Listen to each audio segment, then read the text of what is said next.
Scientific method is the method that CRA has adopted in order to assess or adjudicate SR&ED claims. Unfortunately, most businesses or operating their businesses don't understand the scientific method. They forget about grade 9 physics or chemistry lab, and they document or pursue their projects in a way that seems natural to them within a business context. But CRA has an expectation of the scientific method. So let me remind you what the scientific method is.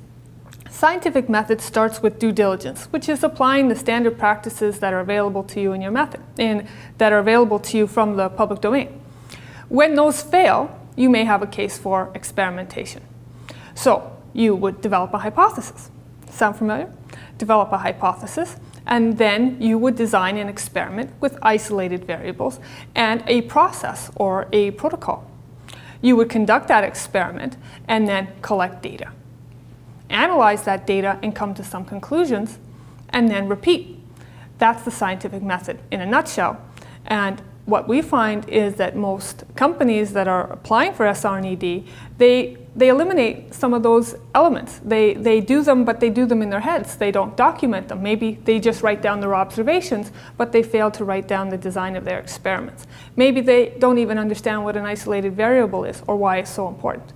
So we at Bond Consulting, we make sure that all of our clients are following the scientific method. Why? Because that's what CRA expects you to do if you're claiming for SR&ED.